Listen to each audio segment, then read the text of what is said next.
আইএইএর সতর্কবার্তা যুদ্ধের পর আরও শক্তিশালী ইরান উদ্বেগে বিশ্বশক্তিগুলো দর্শক আসসালামু আলাইকুম যে ইরানকে একসময় নিয়ন্ত্রণে আনার চেষ্টা করেছিল বিশ্বশক্তিগুলো আজ সেই ইরান সম্পর্কে আন্তর্জাতিক পরমাণু শক্তি সংস্থার প্রধান বলছেন 2015 সালের তুলনায় ইরানের পারমাণবিক সক্ষমতা এখন অনেক বেশি শক্তিশালী কিন্তু প্রশ্ন হল ইরান কতটা এগিয়েছে তাদের হাতে কি সত্যিই পারমাণবিক অস্ত্র তৈরির সক্ষমতা চলে এসেছে যুক্তরাষ্ট্র ও ইরানের নতুন আলোচনা কি শান্তি আনবে নাকি আরও বড় সংঘাতের জন্ম দেবে আর হরমুজ প্রণালী ও তেলের বাজারের সঙ্গে এর সম্পর্ক কি আজকের ভিডিওতে আমরা এসব প্রশ্নের উত্তর খুঁজব কেন আইএইএ প্রধানের বক্তব্য এত গুরুত্বপূর্ণ রাফায়েল গ্রোসি শুধু একজন কর্মকর্তা নন তিনি আন্তর্জাতিক পরমাণু শক্তি সংস্থা বা আইএইএ এর মহাপরিচালক বিশ্বে কোনো দেশের পারমাণবিক কার্যক্রম নিয়ে সন্দেহ দেখা দিলে আইএইএ সেটি পর্যবেক্ষণ করে তাই যখন তিনি বলেন ইরান 2015 সালের চেয়ে অনেক বেশি অগ্রসর তখন পুরো বিশ্ব গুরুত্ব দিয়ে বিষয়টি বিবেচনা করে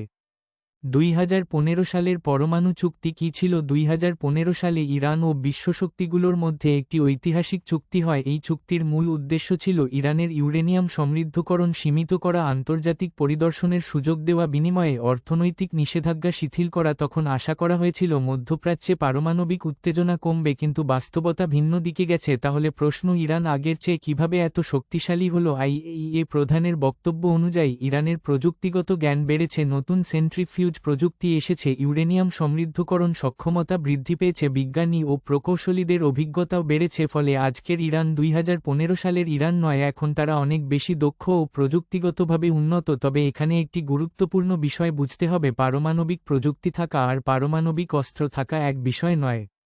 অনেক দেশ পারমাণবিক প্রযুক্তি ব্যবহার করে বিদ্যুৎ উৎপাদনে চিকিৎসা গবেষণায় শিল্প খাতে কিন্তু একই প্রযুক্তি অস্ত্র তৈরিতেও ব্যবহার করা যায় এই কারণেই আন্তর্জাতিক উদ্বেগ এত বেশি এই অবস্থায় যুক্তরাষ্ট্রের আশঙ্কা যদি ইরান অস্ত্র তৈরির পর্যায়ে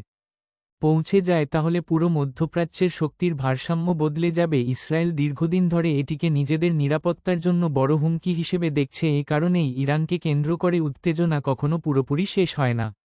বর্তমানে একটি বিষয় স্পষ্ট আমেরিকা আর ইসরায়েল ইরানের উপর যৌথ হামলা করার পর যুদ্ধের নতুন বাস্তবতা রাফায়েল গ্রোসি বলেছেন নতুন কোনো চুক্তি হলে সেটি 2015 সালের মতো হবে না কারণ যুদ্ধ পরবর্তী বাস্তবতা সম্পূর্ণ আলাদা আজকের আলোচনায় নতুন বিষয় যুক্ত হয়েছে এক সামরিক সংঘাত 2 আঞ্চলিক নিরাপত্তা 3 ক্ষেপণাস্ত্র কর্মসূচি 4 হরমুজ প্রণালীর নিরাপত্তা যখনই ইরানকে ঘিরে উত্তেজনা বাড়ে তখনই বিশ্ববাজারে তেলের দাম বেড়ে যায় কারণ ভৌগোলিক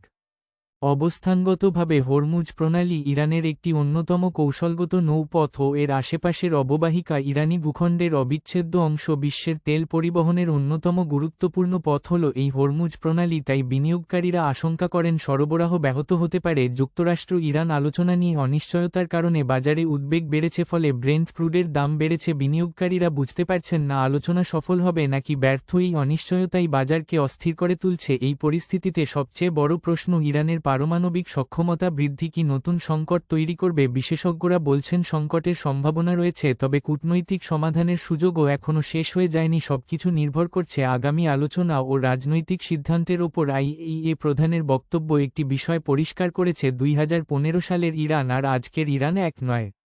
প্রযুক্তি অভিজ্ঞতা ও সক্ষমতার দিক থেকে দেশটি অনেক এগিয়ে গেছে এখন প্রশ্ন হল এই অগ্রগতি কি শান্তিপূর্ণ ব্যবহারের জন্য না ভবিষ্যৎ ভূরাজনৈতিক সংকটের নতুন কারণ হিসেবে চলমান হবে তার সময় বলে দিবে তবে একটা বিষয় স্পষ্ট যে ইরানকে ঘিরে মধ্যপ্রাচ্যের যে রাজনীতি তা বিশ্ব রাজনীতির কেন্দ্রবিন্দু হওয়ার সম্ভাবনা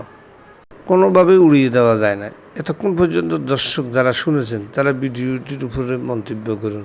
শেয়ার করুন লাইক দিন সাবস্ক্রাইব করুন সকলকে ধন্যবাদ